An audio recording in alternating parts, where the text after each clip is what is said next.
Hello and welcome to the Misfit Toys. Let me see some snaps, some jazz hands. We got, as always, my beautiful and funny Maria de la Ghetto. What's I did my up, nails girl? for my birthday. Look at that, so cute. I got gel nail. Got that crypto gel. Oh, and we have the hilarious from Texas, Miss Chris Guzman. What's up, girl? We just got off of Thanksgiving. We are so happy that you came and joined us. How was your Thanksgiving? Tell us about your pandemic feast. It was great.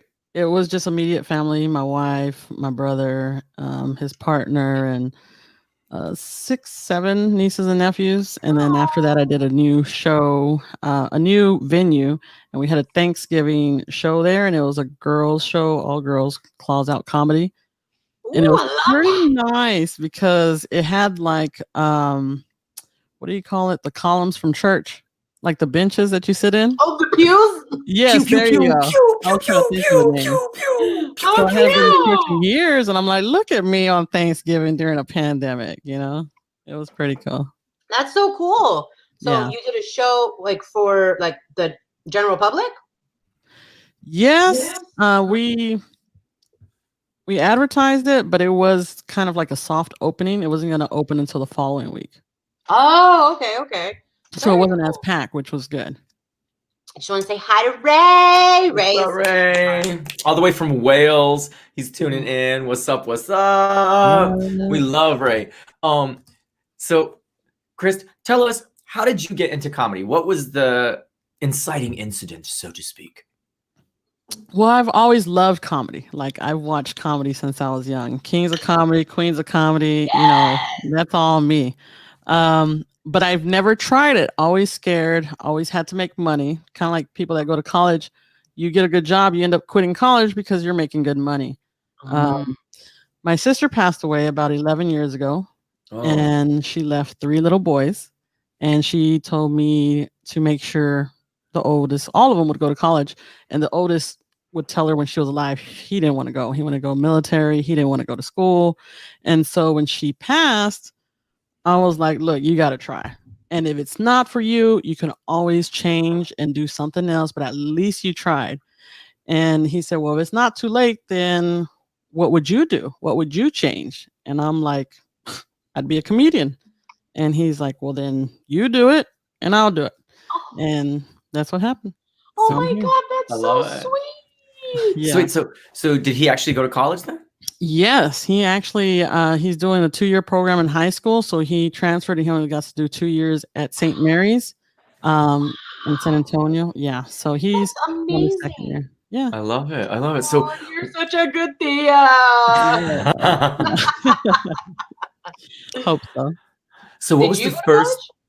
Huh? Did you go to college? I was just curious. Did you go to college? I was one of those that went and made money and. Well, hey, at least you made money. Yeah. She sold out quick. I did. What is college for? Like, to go get more money. Like, if it happens sooner, why wouldn't you take it? You know? Exactly. That's awesome. Thank you. Maria, did you go to college? No. Well, I mean, I tried like many a time, but I never got past like the junior colleges or the community college. But exactly same. Yeah, it wasn't. I'm so bad Asian. I'm so bad at math, and that was always the one thing that kept me from like getting all my credit to the next course and stuff. Yeah. So, and I love learning. The thing is, I do love learning, and for the most part, I do well in a like a classroom setting if I really want to absorb.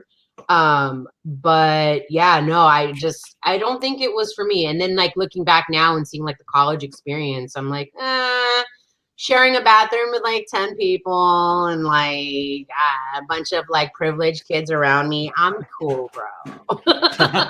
You wouldn't make it in prison. So, everybody who's watching and tuning in, tell us where you're at. Let us know. We have people coming in from South Africa, Hong Kong, the UK, France, all over the US. Miss Guzman, what was the first joke that you told on stage? What was your first set about? When you got up on stage, what'd you talk about? I actually still use the joke, but it's been worked very well. So I just brought it into basically I get hit on a lot, always by men, Mexican men, and I'm like, what's the problem? Like, I have a fade, I have a hat, basketball shorts. So I did it on an incident where I was at the car wash, and they asked me, "Tienes novio, esposo, caballero?" you know, do you have a boyfriend, a husband, or a horse? I'm like, no. So it was a longer set, just saying me looking there, him looking back at me, vacuuming between my legs, looking up and down at me. I'm like, I don't have a skirt on, motherfucker. So I had it very, very long. It was like a 5-minute bit, and I just cut it and cut it and cut it. But I still use that one pretty much as my opener. So what you're trying to say is that you prefer the ladies. Definitely, I am married. So how long? You did it for a second, right? Yeah, I've been with her for 16 years, married for 6. Took me 10 years to hold that down. Wow. See, that's why I love lesbians, because they're solid. Like, I know that they're solid. Oh my gosh, we just did a comedy show down here in Mexico, and one of the comedians, lesbian, ride or die. Okay, Miss Cassidy Staines. She painted us a pink stool. The thing, if something breaks down, I know that the lesbians can do something about it. Them gays, all they gonna do is throw shade and complain. They're like, my God, didn't you fix it? Why didn't you get him? No, lesbians are like, I got this. That's what when I travel, I gotta travel with a lesbian. Like, I gotta have at least one lesbian with me, because then I know shit's going, like, if shit hits the fan, figure it out. Yes. I second that, because I am a gay man trapped in a woman's body. I'm like, I don't know, just what do we do? Call AAA. And my lesbian friends hold it down. They hold it down. Yep. Oh, that's my wife. We're a good match. How did you guys meet? We actually met in prison. Say what? Oh my God, this is gonna be a good story. Okay. Okay, if you're not tuned in yet, you better tune in now, because we're gonna have some lesbian prison stories coming up for you. Let's. You're like the real life Orange is the New Black. Girl, yes, and I didn't even get paid for it. Guzman is the new Mexican. I'm loving this. Okay. So the whole looks can be deceiving, because like you just have that face where I'm like, I wanna be your bestie. That's so sweet. And I can relate. You know what I'm saying? Like, I don't know, but don't touch me. I got a blade under my tongue, and you'll never know. Yeah. No, everybody's like, no, what? Even when I got arrested, they're like, what'd you do? You don't belong here. I'm like, I know, it's a mistake. Cops are all like, were they like, I feel so bad cuffing you. I'm sorry. I know. They're like, come on. I was young. I was 19 years old. Oh, there it is. Yes. And I was crossing the border of El Paso from Juarez to El Paso. Girl, you gangsta. I know. First of all, yeah, you were in Juarez. Have you never seen, I don't know, Breaking Bad, Narcos? Like, what?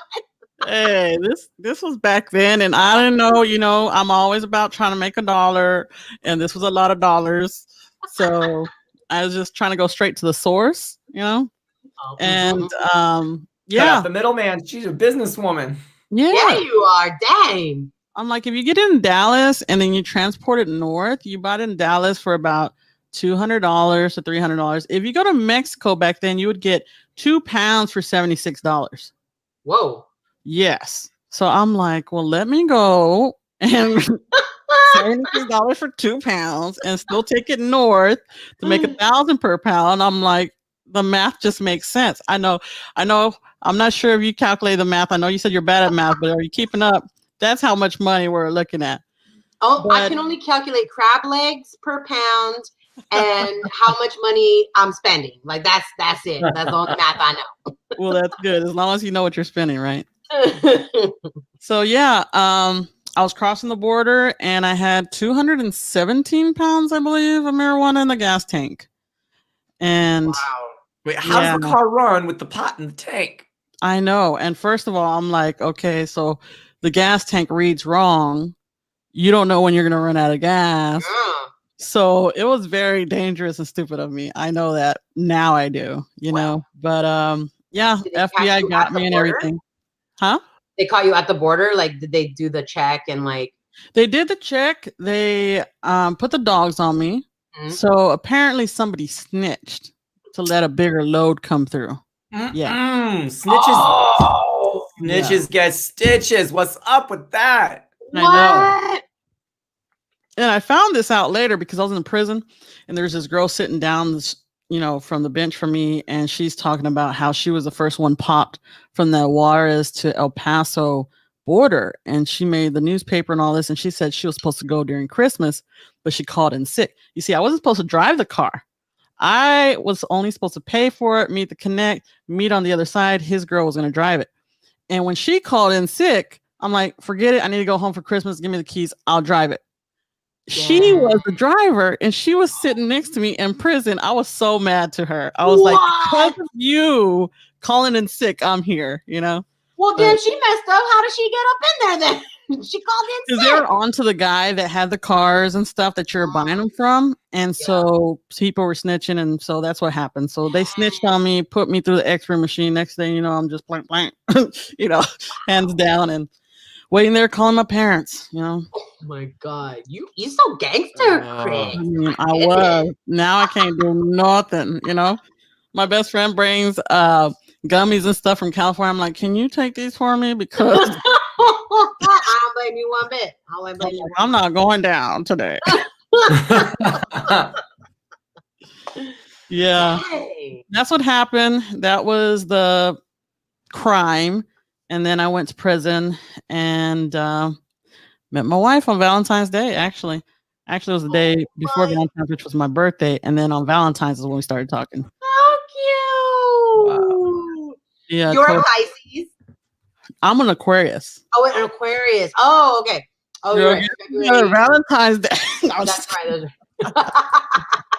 I'm like, is Scorpio. I was made around your month? birthday.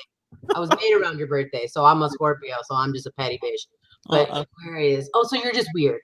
I'm an Aquarius. Yeah, you're weird too. We're good people. We're good people. Oh, for sure. We got the ideas. And we're able to bring people together what the one cannot achieve. Okay, I like that. So, yes. But we tend to be a little, I call it operational. I'm so focused on the goal that I can't pay attention to people crying. I'm like, stop crying, bitch. We got this job to do. Once we get the job done, then we can celebrate. Stop crying. Let's go. That's why I mean, you get along because I'm not the one focused. Yeah. I'm like, come on. We got Yes, exactly. Yeah. Now, I'm a firm believer in, this is a Kabbalistic principle, that the art of life is saying, not only accepting the failures and the darkest moments of our life, actually saying thank you, because those moments are actually the biggest blessings. And if you didn't go to prison and get arrested at 19, you wouldn't have found the love of your life, correct? No, I didn't say love of my. No, I'm just kidding. And not go to prison. Yes, like say, people did their time. He believes in the Kabbalah too, so good for him. Well, like people did their time and their sentence and they're done, and I'm like sentence for life, The ball and chain never came off. Exactly. What was the hardest thing about being in prison? Seeing my sister, she would come and visit me. She was pregnant, and then when she had my nephew, she brought him. So to me, that was before I even knew she was sick or anything, and I was just felt so guilty because the way you seen me, you're like, I can't believe you went to prison. She was the same way. She was just like, Chris, I can't believe it, because I had a good job. I've always worked for the banks. I know, mortgage loan officer and stuff, and so I had a good job at 16, but I had a roommate. And I'd come home and I'd see him and he'd have glitter on his face and counting all this money. And I'm so mad because I'm working 12-hour shifts and I don't have no glitter from the strip clubs, So I'm like, what do I need to do? Let me in, So that was hard, just being away from family. Yeah. Oh man, I bet. Oh, I think if anything, I would probably just escape to Mexico. Like, I'm not going to prison. I'm too pretty. I can't. I'm not about to do that. I don't like mushy texture. We've gone over this. Yeah. Yeah. Yeah. I've been to jail a bunch of times, but I have the closest I got was when I was showing my butt for beads because I don't have boobs in New Orleans. Because that's what boys do. Because you don't got boobs, no one wants to see your. They're like, okay, so you got to show your butt. And all these officers jumped on top of me, and I was a little brat. I was like, excuse me, I'm white. What are you doing? I'm like, hello, and they're like, you can't show your butt. And then they were like, it was gay pride, so there were these guys walking with these assless chaps. I'm like, are you arresting me for waxing? Because I can see their butts, and they didn't think it was fine. So they threw me in the paddy wagon, and then I got sent to Orleans Parish Prison Holding, OPP Holding. Oh, and no. I walked in, and they went crazy. It was, yo, Snow White, you gonna be mine tonight? I was like, yes, I am, girl. Yes, I am. Like, I didn't wax for nothing. Yeah. Oh, Ready. I was prison ready. I had my little booty shorts on, my little harness. I was ready. Like, I don't know what kind of punishment you thought this was gonna be, but I'm here for a good time. Right. You don't have to tell me twice. They're like, oh, my favorite one was, yo, Cracker Jack, I got your nuts right here. I'm like, mm-hmm. They're Like, coming to caramel. I'm favorite like, flavor. Let me write that joke. oh my Lord. I was just like you. Like I was trying to make a buck because I did the whole college challenge, and I was a scholarship immigrant kid. And all the other parents at the school I went to Georgetown, and it was crazy expensive. And they would pay the whole tuition whoosh, with their black card. And I'm on scholarship. So I started stuffing my little stuffed animals with weed up the butt and sewing it shut and carrying it with me on the plane because that's how I would pay for my books. Oh, wow. Oh, that's right, Mama Nina. She was a dope dealer. Oh yeah, my mama was a dope dealer. No. But it was legal over there in Colorado already, right? She did it when it started to get legal because she was like, yeah. She started doing it. She had the plan. So Mama Nina's like, Igor, I started dating the pot grower. I was like, what? He fronts me weed at the beginning of the month and I pay him after I sell it. I call it pot for pussy program. Oh, my God. She's like, don't worry. He's younger than you. Oh my God. He was like a year, 2 years younger than me. Oh, wow. She don't mess around. She went straight to the source. That's Oh my God. Like everyone has their straight to the source story. Mine would be, I don't know, getting my crab legs fresh from the ocean instead of buying it from Costco. Like that for me would be going straight to the source. I don't know if you know this, but I'm really obsessed with crab legs. Okay. I'm like, I haven't tried them, but after this, I'm going to have to. Oh my God. Crab legs with some butter sauce. Oh my God. I will send you a recipe for that butter sauce. You put some butter, some Cajun seasoning, some Old Bay, a little bit of salt, some garlic salt, not garlic salt, garlic powder, onion powder, some onions and real garlic to simmer in there. Let it simmer for about 10, 15 minutes. My mouth is watering just saying that. So yeah. Crab legs is the one that takes too much work, right? You gotta. Wait, which one? Crab legs, those take too much work to eat. It does. Well, the little ones are easier to crack open, so you like yaga, and then you pull it out. With the king crab legs, that's the one that's a lot of work because I have scissors. You just take some scissors and clack, clack, clack. You know what I'm saying? And then you just break it at the joint, and you just get up in there and you just pull. Oh my God. Well, we'll crab leg it up sometime. Okay, I'm like, I am a profession now. I watch YouTube videos on how to make I just like to see people eat crab legs. Like I love mukbangs. That's like my new obsession. And I watch like crab leg mukbangs, lobster. I'm not a big fan of lobster, but I like seeing it because it looks delicious. And then the butter sauce. Oh my God. What I do want to complain real quick. I don't know. Like I have to say it. And now this is my platform. This is why I'm in comedy, so that I have a platform to say things so that people can hear. So do you watch mukbangs at all? Have you seen videos? of Do you know what? what that is? Mukbangs? Okay, so it's like it's usually like it started in Asia. I think specifically Korea. It's those videos where like the Asian girls or guys eat like a bunch of food that look like it's too much for them because they're like stick thin. I'm like, where are you gonna put all that? So they started out as a way to like keep each other company for people who live alone. So they eat, you know, and then it turned into a big thing where they eat like massive amounts of food. And I'm here for it. The food looks good, whatever. What I don't appreciate is that these people will like legitimately scoop in so much food at once. Like they're just like, I'm like, what are you? You're just eating to eat. You're not even enjoying it. Like my chubby ass is so offended right now. Like, what are you doing? You're not even tasting it. You're not savoring it. Like what? You're just shoveling all this food into your mouth. No one eats like that. No one takes normal bites. Like what? It's just, I'm very upset at this. Enjoy the food, damn it. Oh my God. I beg to differ. I think I eat like that. No way, bro. No. There's no way. If you see the amount of noodles that they shovel into their freaking pie holes at one time, no one eats like that normally. Like I'm generally waiting. I'm like, how has no one choked on all of these mukbangs? How has no one choked on these damn noodles or whatever you're putting in your mouth? Like they put an exorbitant amount in their mouth at one time. I just don't understand it. I'm like, what are you doing? Enjoy the food. Why? No, you ain't going nowhere. This is what you do for a living. You can spend as much time you want on the camera eating this shit. Like what? And that's probably why they got so many people watching it, because you're like, how'd they do all that? Like that's probably part of it that got us addicted to watching it. Maybe that's what it is. I like to hear the sound. I also like ASMR mukbang, so you can hear the food. Oh, so good. Anyways, and that's all I have to say about that. So what's your favorite breakfast food, Chris? My wife just makes a egg sandwich. So it's just egg, turkey, cheese, butter, mayonnaise, bread. Oh, that sounds amazing. Breakfast food is my favorite. Breakfast, period, is my favorite. Oh, man, some bacon up in that. Oh, my God. I have been on this new health kick. I've been getting up at sunrise.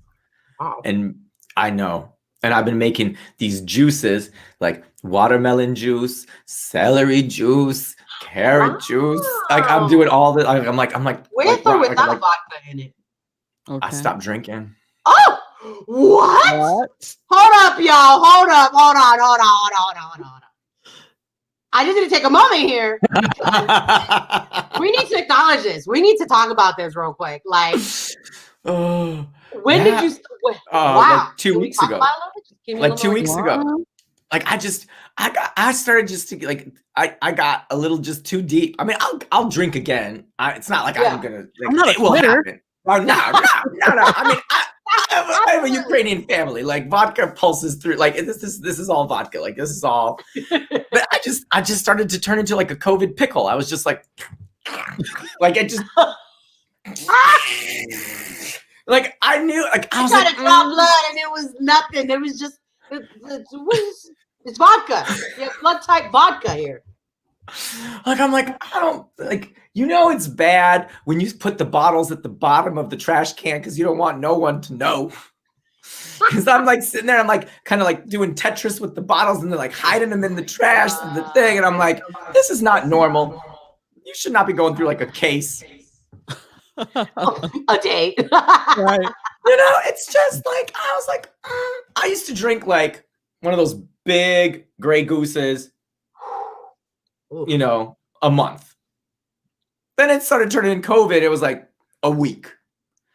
And then COVID really started hitting, and Mom and I, we would polish one off in like a couple days. We'd be like, shoot, like every single it got crazy. It just got crazy. Because the rattlesnake, I'm like, oh shit, I gotta go kill a rattlesnake out take a shot. Kill the rattlesnake. Take a shot. Oh, found a scorpion. Take a shot. Kill it. Whatever it is, I'm like, take a shot. So, but now I'm like chilled out. I'm trying to like get back in the zone. So. Well, good for you. I'm very proud. So I'm trying. And part of it, I think, came from Lauren Jameson. She came to stay with us, and she's sober. And so I was like, if this girl can do it, I'm like, I'm just going to try. Can I do it? Like, can I make it through a month of COVID without alcohol? And I did 2 weeks so far. Like, and being in Mexico, that's hard. It's tough. For real. I feel like in COVID quarantine, you got to find, these are like little games we have to make up and play to entertain ourselves now. Guess what game we're playing? How long can I stay? I'm glad I'm sitting down, Iggy. Ray knows, man. Ray knows every episode he's got something in his hand. Iggy's just like taking a shot, sipping on some wine, taking a shot in his wine. Now he's all water. Yeah, now I'm like lemon water to get alkaline with my alkaline. I'll try to be alkaline now. I'm like alkaline with my watermelon and alkaline with the thing. I'm even trying to alkaline my spirit with this amethyst crystal, just rubbing it on my face. I don't know what it does, but I'm just like, let me just clean myself up. Your chakras, it opens up your chakras and cleanses. I got all these little rocks on my desk. Oh my God, okay, one thing for sure. I have become a basic white girl in quarantine. I have a succulent subscription. So I get 2 new succulent plants every month. Can I afford that? Probably not. Should I be doing it? No. But here I am. And then I have so many crystals. Like oh my God, crystals and plants. And then I was like, oh, should I get a sound bowl? And I was like, all right, calm down, Whitney. Calm down. Yes. Yes. Candles, galore, incense, like the whole shebang bang. How about you? Have you developed, like, let's talk about a little bit, like, what have you learned about yourself in quarantine? Like, have you picked up have you realized anything, any new hobbies or things about yourself? Like, unpack with us a little bit. Kind of, sort of. At the beginning, I sell on eBay and Amazon. So I'm kind of like a flipper. Like I'll buy stuff and then I'll sell it for profit, kind of like drug dealing, but legal. Yeah. And so what was hot during the pandemic was swimming pools. Everybody was going crazy. Swimming pools, bikes, workout equipment, all that stuff. That you do at home. Yes. So I went and bought all these weight benches, bikes, weights, swimming pools for the backyards, trampolines, everything. And you'd buy it from Walmart for $100, flip it for $800. Dang. Yeah. So there's these swimming pools that I was buying for $300. You're selling them for $1,500. And a lot of it was in California because everybody, the weather, this and that, you're locked down. So I got into that. I made a lot of good money in March, April, May, all the way till probably like August. I even bought a van, like a creeper van, to load all the stuff up. Yeah. So that I picked up doing. I've always been like a flipper, but never to that extent. Like it was very, very good money. Like I was selling and buying pools all day long. That's crazy. You're a real good business. You're that person that just knows how to make money. Yeah, I'll go with the flow.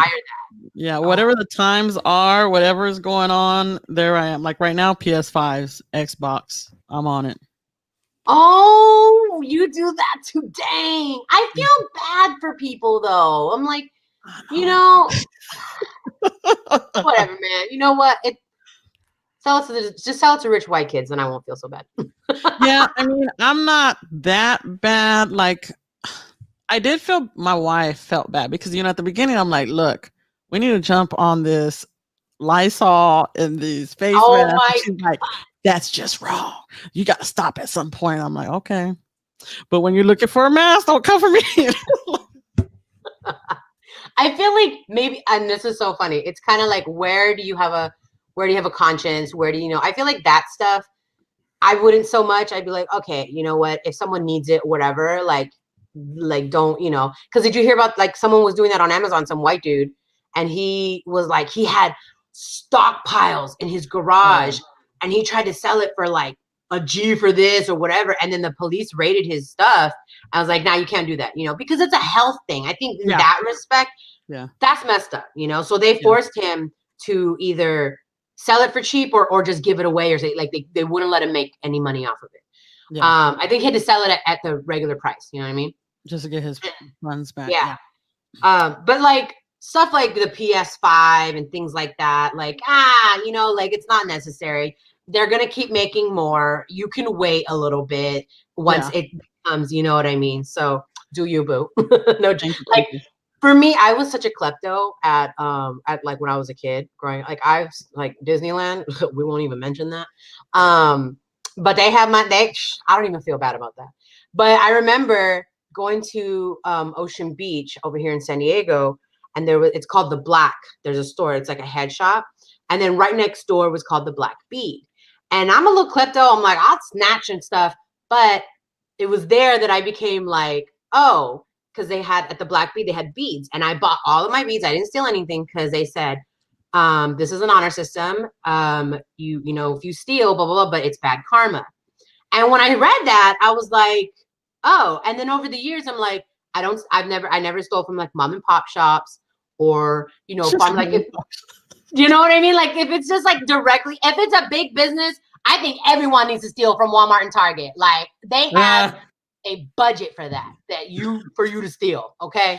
So, but if it's like a small, like little stand at the farmer's market, like those people are like, that's their livelihood. It affects them directly. So I'm like a thief with a conscience, you know, I don't steal anymore. So what was the craziest? Have you ever stolen anything, Chris? Whew, yeah, lots. I was a kid, and my parents, I had a real good aunt, and my parents sent us with her to Disney, and we went to Florida for 2 weeks.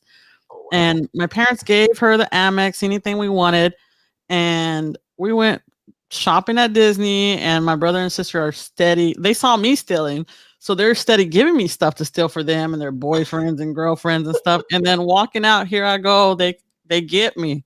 And my brother and sister don't say nothing. So to this day, like my aunt does not know it was them telling me to steal things for them because they knew, like, you know, I'll put it in my pocket. But yeah, they called my parents all the way in Texas, and they were so upset because they're like, we gave her the Amex, anything you want. And yeah, that was where the crime began. Oh, I was obsessed. It started with like a little keychain.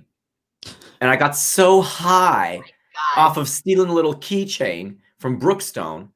Next thing I know, I was in Spencer Gifts with a black light up my pants, and I'm limping out the mall because I can't think, because I'm having a rave party in my garage, and I was like, I need a black light, and I'm just hopping and limping, and the thing, like, I couldn't. Every time I walked into a store, I had to steal something. It turned into like a hard, like, I was like, I need a frying pan, put it in my pants, and it got out of control. It just got out of control. And I remember I got caught. I was with my girlfriend, and I got caught, and they handcuffed me to the thing. They start going through my stuff, and they find, you know, some weed. I'm like, oh no. And then I'm like, I said, I'm up the creek. And they call my mom, and the police officer gets off the phone, and he's like, she's gonna be way worse than jail.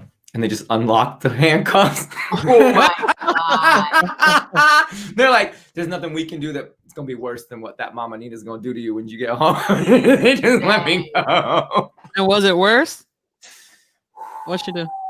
Oh man. Oh, Mama Nina don't play. Mama Nina just doesn't, like, she just doesn't play. Like, my name turned into so she'd be like, breakfast is ready. The phone ring, and she's like, oh, you want to talk to somebody on the phone? So my name was just, and she would just throw up every single time. Like, that's it. That's like, it was just that, like, it was actually all summer long. And then I was like, okay, I get it. She's like, when I look at you, I just want to, and that was my name. That's how she did it. So she didn't beat you? No, that was my father's job. Oh, geez. That was my father's job. My mother didn't have to do that. She just had like a stick with a nail, and she would just wave it in the air. And I'm like, pick your poison today. Yeah, she's like, I'm like, no. My mom was the Punisher. Oh, was she? Heck yeah. Oh, she would go to my school. You know, it all started long time ago. I was like in the 5th grade, and my parents, they were cool parents. They always had house parties. So I stole what was called peach schnapps. You know, it was the orange juice and the peach schnapps and the vodka. And I'm like, oh, me and my homegirl's going to have fun. So I took it to school in the 5th grade, got caught. You know, they call my mom. My mom comes to the classroom, locks the door, gets the strap off of her purse, and just starts hitting me. I jump on that school table. The teacher says nothing. Oh my God. All my friends are looking around. I'm like, oh my God. You know, it's so embarrassing. Like, that's the best thing she could have ever done, because, you know, being a comedian, you don't want to be embarrassed. You want to be the class clown. You don't want to be likable. Man, that right there, it stopped. It stopped right there. Oof. My goodness. I don't think I only got caught once for stealing of my 30-something years of stealing. Just one time. Thank God. It was a pastor's working husband. Yeah, Prince. Yeah, that's in the 60s. Oh my God. It wasn't even just the parents. It was your friends' parents too that would punish you. Oh Lord, no, I could. Also, I never really got spanked. That was not something. My dad always threatened me. Like he had a really good bark, but the bite just, except for one time. One time I got smacked across the face. One time by my dad, because he never really hit me. He never actually like spanked me or anything. It was completely, But man, that one time he smacked me was well deserved. I absolutely deserved it. I did something like I pushed my sister or I hit her or something and he heard. And man, he just he called, he heard me through the bathroom door. He was in the bathroom taking a shower and he heard the window was open and he heard what happened. So he calls me over and he's like, "Did you hit your sister?" And I was like, "Yes." And then, whoop-us. And I was so stunned and shocked because I don't get smacked like that.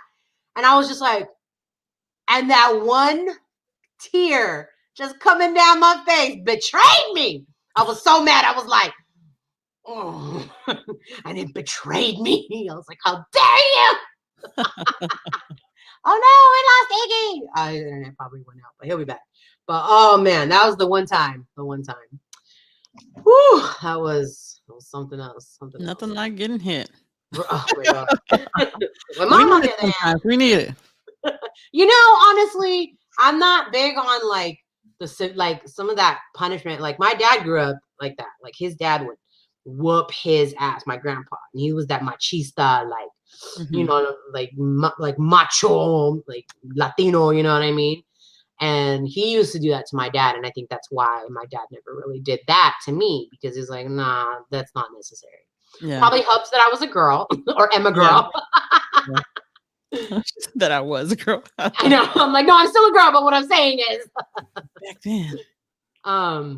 Welcome back. Yeah, thank you. Back. That internet connection is every technical difficulties. It's working better now. There you go. What did I miss? My dad smacked me, and that was the one time I ever got smacked, and I deserved it. And then that's about it. Yeah, my grandpa used to beat my dad's ass. Like very typical, like Latino Mexican, machista bullshit. So I was telling Chris, I was like, oh, probably because I was also a girl. I'm a girl, so my dad didn't beat me like a boy. I'm like, this is the one time I'll take that patriarchal society. Like, I'm like, oh, I'm a girl, you can't beat me. I'll take it. But yes. Question: is your family cool with you being a lesbian, Chris? They are. All of them. And I was born like Baptist, and everybody like my family runs a church. Aunt's a secretary, the other one's a teacher. So I was very scared. My dad's family's very religious, and my grandfather is actually a preacher, Pentecostal. Wow. So very scared, but I was always very, very loved. And I think you could always tell from the get-go I was, I always wear jerseys. I had what do you call it? One of the chili bow haircuts, So, class pictures, I have a little pink tie and stuff. I'm like, why my parents bought me all this stuff and they didn't know, but they very much so. I mean, when the dating game started and you started bringing people around, I was like, it wasn't that they disliked that I was gay. It was just they didn't like these bitches, Aww. But yeah, and they just wanted more from me because they wanted grandchildren, and they, typically people don't think, oh, we can't have kids. You can have kids, or you can adopt, or you can be with somebody that already has, and that's what happened. Laura is my wife, and she has a special needs daughter, which is now ours, and yeah, I married her, and Madison was 4, so now Madison is 20. Wow. What is it like to have a special needs child? Like, how does that affect your life? Like, what is it? Is it just for those who've Yeah. It's do you talk about it in your comedy at all? I've written lots of jokes and I've tried them out, but I'm trying to bring it out where people don't get mad to me. Like I don't feel like I own the right to speak of it because I have a special needs, but I also feel like I'm speaking about her, so I should be able to speak about it. But I don't want people to get mad, because I always say I'm the fun mom. I'm the one that takes Madison, to the movies, the water park, casinos, and people laugh at stuff like that. But then when I say other stuff where I try to pull her aside, I'm gonna teach you how to drive because I'm too drunk or whatever, or she's a good liar. My wife thinks if I take Madison, that means I'm not gonna do anything, I'm safe, And what she doesn't understand is like Madison is the best person to go with because she's not going to snitch, Like, snitch. She doesn't snitch, we come home drunk because we went to the bar, with my friends because she's of age, Oh, cute. And she's like, what'd y'all do? Where'd y'all go? And Madison's like, we went to Target and the zoo, like, I'm like, yes, but oh my God, I love it. yeah, it's very hard. It's very hard because she's special needs as in mental disabilities, physical disabilities, and seizures. So seizures is a kicker. It's like you can be mentally and physically, but once you add seizures to it, you need a nurse. And lots of classes in schools won't give you a nurse or camps or aides, things like that. So she doesn't qualify for a lot. So they kind of stick her in the middle. When you go to special needs, you have like those with autism or Down syndrome, like they're kind of higher. And then you have the ones that are in wheelchairs that can't do anything. And she's in the middle. Mm-hmm. So kind of sucks for her because there's no spot for her. Yeah. And anytime she has a seizure, if it's more than 5 minutes, they'll call us or call the ambulance. So it was very hard at the beginning to figure out how to work it out. That's why I'm a hustler, because she can't work. My wife cannot work because she's had a job, and then they'll call her like every single day, every other day, like come pick her up. She has a seizure. And I couldn't leave my job because I've always had like corporate jobs, and she's had, just whatever, like nothing that she was long-term doing. So she had to quit working, and then we tried the overnight thing where she works overnight, I work during the day, and that didn't work for the relationship. We're literally like roommates, just hating it. So I'm like, you know what? Let me figure this out. You'll just stay home with her. Let's work it out. So I've always been the breadwinner and just trying to do everything. But it's worked out so well, and now she's like her last year because she's gonna age out. You age out at 21. And you can't go to high school anymore or anything like that. So then you have to figure out, are you going to get a home? She's going to go to like a program during the day, but then brings in the whole seizure thing again. Like they have day camps and things like that. And you just can't because there's no funding for that. Yeah, wow. Which is awful. Mm-hmm. Our government with any kind of mental or physical, any kind of disability, whether it's mental health too, like it's awful. This is not a community-based government. Like that's really what it is we're very individualistic, and it's like, fend for yourself type of thing. Like, you know what I mean? Like dog eat dog. And exactly. I don't like that. I appreciate some of like the individualist, like notions of like being, a single woman who can work and not have to get married and stuff. And it's, because with ethnic families and cultures, it's generally like you get married, you have kids, you support the whole family. Mm-hmm. So, but as far as like our society taking care of us and our elderly, it's just awful, Yeah. Whereas other countries, they make sure our elderly and those who can't take care of themselves are taken care of. You know what I mean? Yeah. So I wanted to ask actually before we go, what has been your experience as a woman and as a gay woman, like in the comedy scene? Like I know in Texas, it's a different scene, but I'm sure it's all the same everywhere. What has been your experience overall? What have you found that you face like the most? Like what's the most I don't know, like adversity is like, what is something that you notice as like a pattern or anything? Like what's your overall experience? Like talk about that. Well, I talk about it a lot to my wife because my wife gets mad that I don't go to open mics a lot. You know, I Okay. try stuff at home and I feel like that's better for me because when you go to open mics, it's very cliquish, you know? Okay. Yeah, yeah, And if you're not there all the time or you don't socialize, then people kind of veer off from you. And I can't socialize. Like I literally go there, I sign up, I'm writing as I'm there till my name's called up. I go up, I leave because I have a yeah. wife, I have a kid, I have 3 jobs, you know? Wow. So people don't really take to me. And then when I finally did kind of go into the cliquish world and, you know, made friends and this and that, it's like they only want to place you in this column. When they have a gay comedian come, oh, let's put Chris. But and then, oh, well, the comedian doesn't want another lesbian in front of them because they don't want, you know, somebody to show out and stuff. So really when you have regular non-gay, Yeah. non-Latin, it's like I have to wait for those to come to the scene for them to place me, unless it's a Thursday or Sunday that they don't have a big headliner. Then they're like, okay, go ahead, feature. Okay, go ahead, this, you know. So it's like you're just thrown into the bunch. And I get a lot of gigs, but it'll be like I did Weekend Soiree, which was last year for Halloween, and they're women of color weekend. They do it once a year. It was their second year last year, where they choose a different destination and they just make a whole weekend of it. Oh, And wow. they have workshops. It was so awesome. So I've done that. I've done Queer Queens of Comedy. I've done Women Comedy Festival Chicago. So I focus on those because that's where I'm accepted. You know, Mhm. over here it's like they don't get the gay jokes and they don't get, and not that everything I say is gay. Right.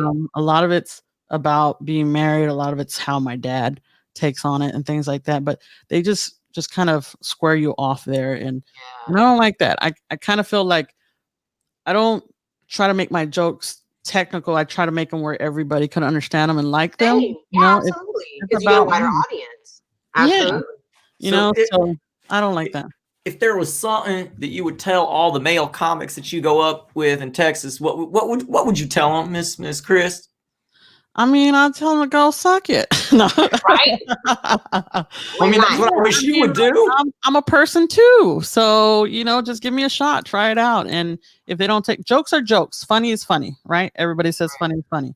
So if you like me and my jokes, then why place me somewhere else?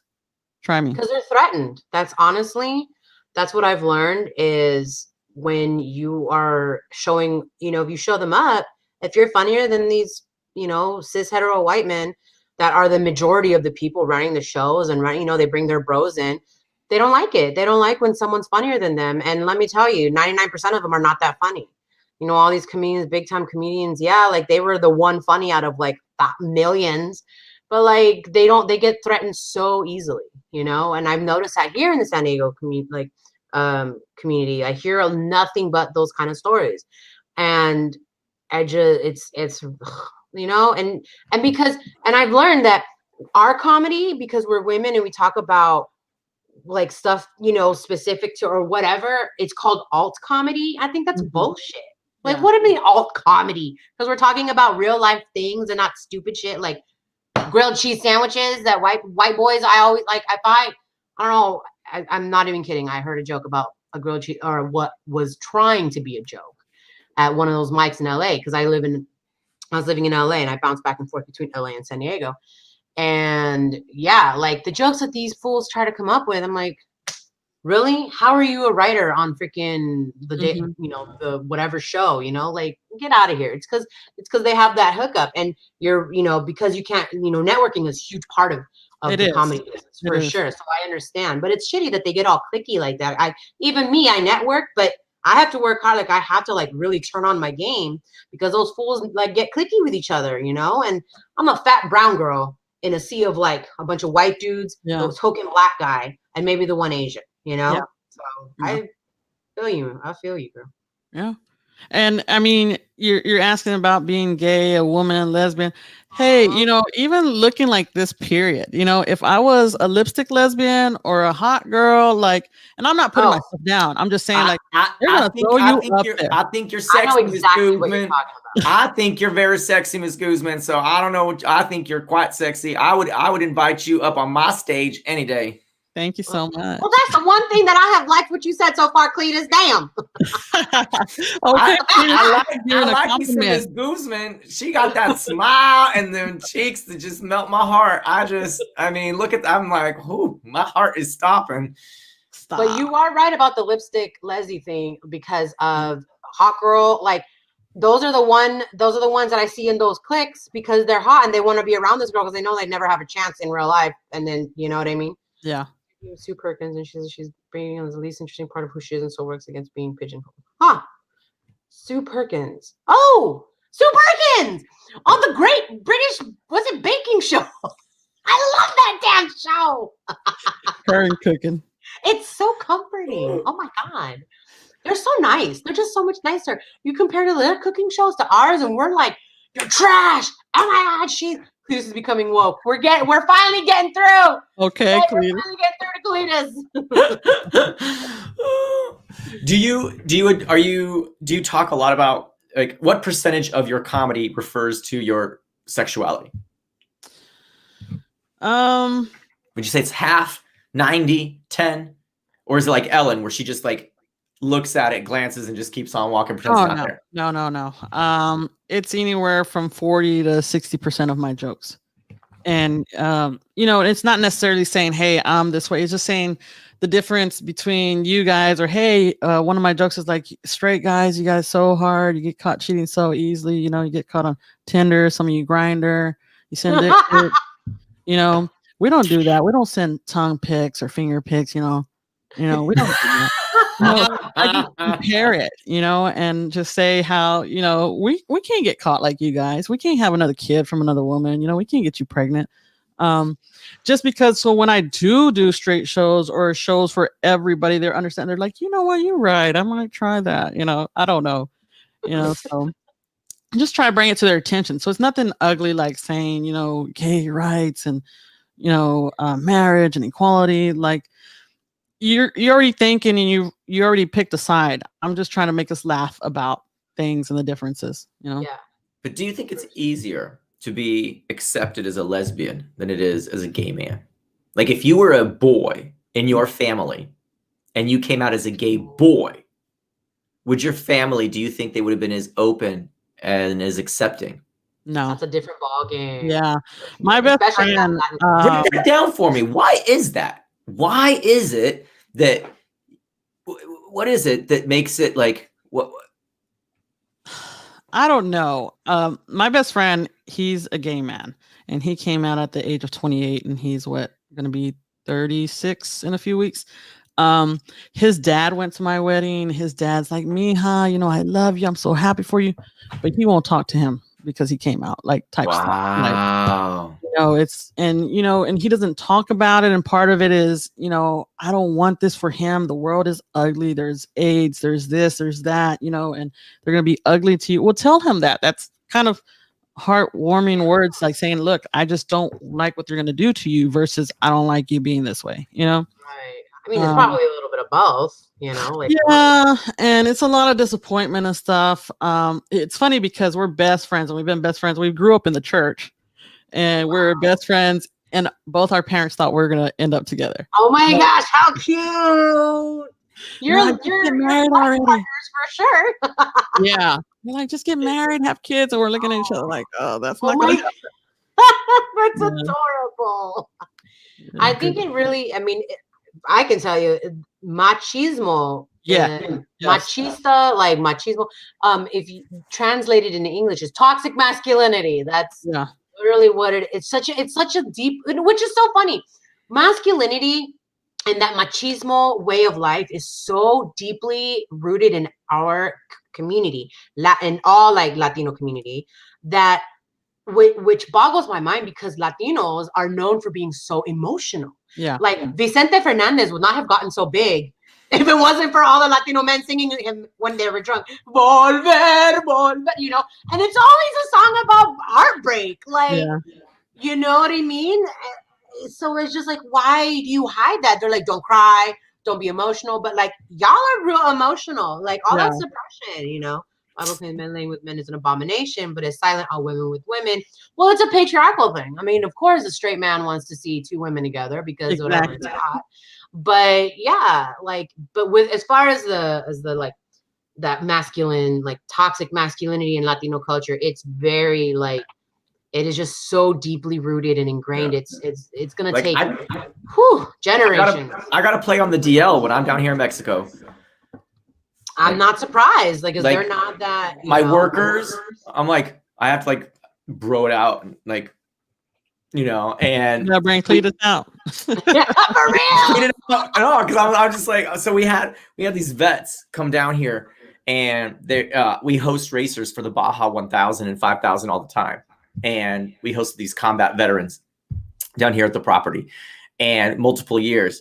And the last time they were here for a couple weeks ago, I did a comedy show for everybody at the property, and they were like, "Bro, oh my God, I had no idea you were gay." Oh my God. And I look at them and I was like, that really hurts my feelings that you don't remember me fucking you last 3 years. Oh my God. That was me. And everyone was like, "Oh!" And I'm like, "Yo, bro, you don't got to tell your girlfriend until the third time." Oh my God. It was on Only Grindr. gay They the didn't even third see your time. face. Yeah, That's you're what my happened. girl. But yeah, it was just so, because like I turn it, like, I'm really a lesbian trapped in a gay man's body. See, that's why we work. So yeah, it's like, look at America. America loves them some Rosie O'Donnell, some Ellen, some you name it. There's never been a Graham Norton in America, a gay openly. He's gay? No, I'm just. Like, America just Graham has. Norton so much. Oh, he's so great. But like, why? I wonder, like, why can't America embrace? You know, maybe we're getting there. Yeah. We're getting are. there. We're Slowly getting but there. surely, I'll give America that. I'm excited. Like this morning, I was jogging, and on my Spotify, maybe you guys know him, this singer, Troye Sivanek. Oh my God, I love Troye the Sivan. one song with him and Ariana Grande. I love that song. So he has all these ballads about his boyfriend. Mm-hmm. And I'm jogging this morning, and I start crying.